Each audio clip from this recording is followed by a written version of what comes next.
it's a big day for Wikinell and Sonia in court. Nyaya yavo yedivorce will be held today in South Africa, and ndopa tichanzwa zvedu kuti ndiani achawana chii, ndiani achaluza chakati kana kuti ameno. I don't know outcome yacho kuti inenge yakamira sei. Ndokune more than 5 billion rand assets. Zvataiudzwa zviyana Wikinell uchinzi hapana chaachawana, ngaatorote zvake kana 1 rand, she's not going to get anything. So that day has finally arrived. Kuti tichaona kuti is he going to part ways with his assets, or court will actually rule in his favor. Hamina kuti muri kuda kuti Sonia awanewo here something pa 5 billion asset, ma 5 billion assets iwawo, and ndopane ndege, ndopane ma apartments 3 aari kuda musikana, ndopane motikari dzaakalista dziri kuSouth Africa, ndopane macompanies aakalista ipapo, ndopane maaccounts ekuFNB ekupi akafrizwa aine mari. Ndopa tichazvinzwa zvese nhasi kuti court ichati chii, musikana achawanawo here something out of it. Handiyainzi haana kuroorwa, haana muchato, saka she's not going to get anything. Hameno tikoti chabvuma here kuti vadivaidirwe zvinhu zvacho into 2 here, kana kuti maasese amadzi baba achango unfroze, ungonzi aiwa ngavakontinye zvavo kushandisa mari dzavo, sisi havana chavanowana. I don't know, but it's just a big day to them, because ndokucha determine akafuti kuti akawina ekuSouth Africa tuzoti yemunomu anogona futi kuiwina, maona manje. So I think kuti tikangomirira iyo ikangoti yes, kana kuti sisi vakaita walk away nema-millions avo, kana kuti nema-billions akataurwa ayaya, and then tozoti yemunomu ichaita walk over, ndopa tichanyatsodetermina kuti court yekuSouth Africa nekunoku zvimwe zvacho zvakada kufananaka in terms of kuti munhu kana akaroorwa zvinofamba so and so.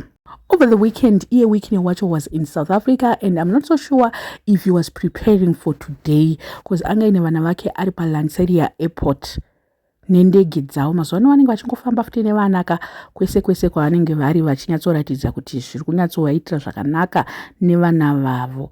Handisati ndamboona kubva Sonia apinde mujeri aite sepepe, handisati ndamuona aine vana. Miro chiri kuitika, Iye Wikinell ndiye anenge achingondundurudzana nevana. So I think kuti anga nezuro over the weekend he was preparing for today. Ndo vakati vakabhadhara ma-millions nema-millions ekuti vahwine case yacho. Hanzi I paid for millions and millions. She's not going to, hanzi nyorai zvamuri kuda ma-bloggers, but she's not going to get anything. I paid, I made sure kuti ndabhadhara my lawyers. Anoita make sure kuti sisi is not going to walk away with anything. So handizoziva hangu kuti court ichaita in favor of who, and mukomana tinoziva kuti kuSouth Africa futi ane ma-connection. Saka sisi ndinotovatyira kuti vachawana anything. Amen.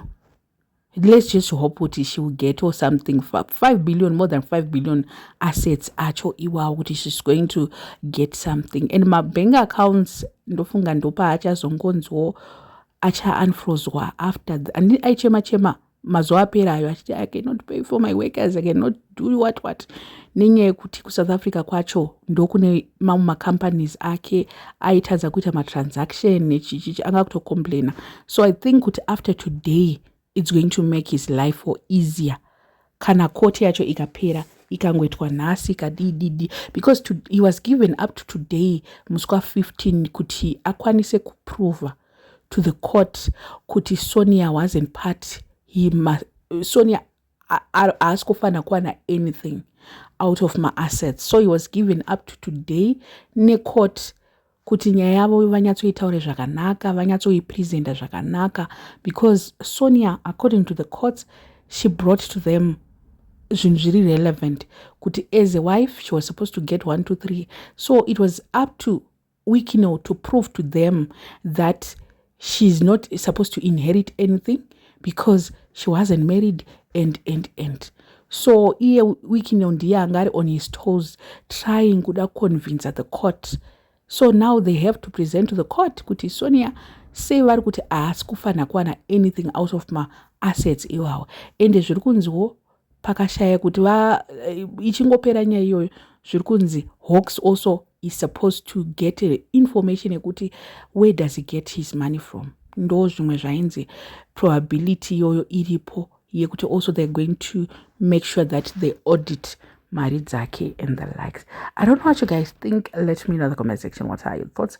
Panya Eva, so subscriber, please make sure that you are subscribed, and see you in my next video. Road to 42, we are road to 50,000. We are almost at 42 now, so let's keep on subscribing.